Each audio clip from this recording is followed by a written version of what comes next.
All right, so we have Jack Hargraves here. So for tonight's locals, we played Time Wizard with the new ban list. You went undefeated at tonight's local. So tell us, what did you play? So I sort of went back to one of my favorite decks back in TOS format, Chaos Thunder Dragon. But I sort of playing a lot of new cards with some old friends as well. Nice. We'll just get straight into it. It's pretty like standard Thunder Dragon cards, but then like some cool new cards that have come out over the years. Cool. Sort of make it better. Yeah, keen to see it. All right, start us off. Yeah. So firstly, the bread and butter of the normal summon, Barryman Solar. Yeah, classic. This plus, the old combo was this plus like White Dragon Wyver Burster, but now you got Bystials. One card, like 2 cards Sayuja, or Appaloosa, depending on what you want to play around and the other cards in your hand. Yeah. So it's sort of like the bread and butter combo is this plus a Bystial or White Dragon. It was good 5 years ago, good now. Yeah, it's really good now still, yeah. Then into the Thunder cards, so on top of that, you've got 3 Thunder Dragon, 3 Raw, 2 Dark, 1 Hawk, and 1 Duo. So Seems pretty standard, right? yeah, so like the Thunder Dragon is nice because you filter cards and it synergizes with the other engines that we're playing in the deck for discard fodder. And then Raw's the best one to see because it's the best discard. It's also the follow-up as well. And then Dark because if you draw one, you need a second one for the combo. Then Hawk's a one-off because if you ever see any of the Thunder Dragon cards, it's literally make Colossus. And then Duo is nice because it's a Chaos card, so it banishes a light and dark from the graveyard. Just gives a second target off of Dark if you draw the Hawk as well. Yeah. Then into the other engines. So the first cool thing is we're playing the Horus cards. So Nice. yeah, new cards.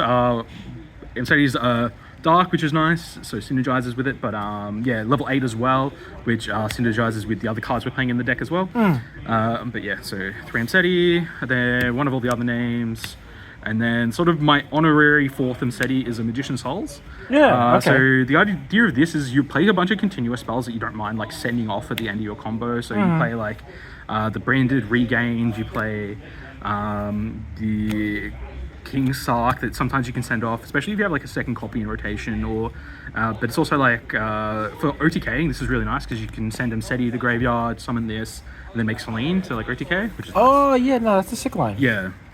Then the 2 King Sark. It's pretty standard. Yeah, pretty standard. Like you could play 1 Imperial Walls as well, but I think this is fine. Fair. Then onto the Bystial cards, 3 Libellion, 2 Saranir, 2 Duosworm, 1 Mag, 1 Balldrake. I'd say this is a pretty standard lineup for Bystials. Like Libellion being the best one going first, Duosworm being the best going second, and then these are like sort of engine going first, and these are sort of good go second, because you can see this with another Bystial, but it's also a good piece of the end board. Generally searching this off of Magnamoot, because your end board is like seals, so you summon this off seals, and then you have Balldrake, and then you can like Balldrake tribute this For that additional, then you banish it one, and then you send the other one, so it's like actually pretty good interruptions. And being able to banish Thunder Dragons is really nice as well. Banishing all the Thunder Dragons and stuff, and then the White and Dark and Chaos Space for more consistency of it, and then the 2 Branded Regained. Yep. I think the second one's better than Branded Beasts because not once per turn being able to summon back from graveyard's nice, and then just sometimes drawing this is crazy just to get extra draws in your combo. We are closer. This won't take much longer. Onto like the main deck boss monsters. 2 Levy, 1 Diablosis. So this one summons from graveyard or hand when you tribute a dark monster. So it's either off the effect of this, or when you're summoning Colossus from the extra deck by tributing one of your Thunder Dragons. And then 2 Melody to search these. So generally, if you open Melody, you search 1 of each, and then you rip 2 cards out of your opponent's hand, which means your opponent's playing with a 4-card hand against like at least a negate, a bounce, and maybe like an IP into SP and a Colossus, so it's like pretty hard to break through. 3 Allure to turbo through the deck. 1 Foolish, just sort of help start your plays. It's not really a starter, but it like helps like get like extra darks if you need to banish them or whatever. Gold Suck. This card's kind of a starter, but it's also kind of shit in the deck, to be quite honest. It's only good if you open it, otherwise it's really bad. Like, you draw it later in your turn, and you're just like, I've already used my Thunder Dragon cards. Right. Often, like, these 2 cards get sided out a lot. Yeah. But they're nice to just have in the main deck for options. Then I'm playing 1 Gamma, 1 Driver. This fucking card. You drew it both games. Yeah, I'm so mad. I drew this card twice. I used SP, banish itself from my other monster, then I fucking gammed it. That's so... So yeah, and then that's sort of like So What's the actual rationale behind playing these cards? So the actual idea is because if you ever you get Ashed on instead, you get Ashed on Thunder Dragon, you get Drolled. This is like the best way to play through it. Like it's they're probably this and Call by the Grave, but I'm not playing Call by the Grave. I just don't like the card. So just playing this because why not? Fair enough. Then 3 Droplet because need help breaking boards, and then 3 Talents because helps you going first, helps you going second breaking boards. Solid.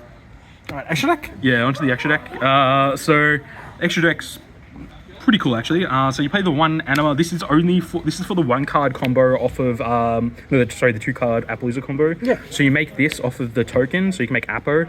So the token off of Battery Man Solar, because otherwise you can't make Appo then, because it requires non. So this, and then sometimes going second, this can just help you like out a monster if you of course. Which is nice. Then the Link 2s, Dark, IP, SP, Seals. So your end board is generally something with these 2 on it, so it's quite nice because you can turn the monster that you summon off this into the SP with the IP, so it's pretty good. Then Selene and Unicorn as the Link 3. Selene's generally there for OTKing, but sometimes you can make an Appo with it during your turn 1 combo.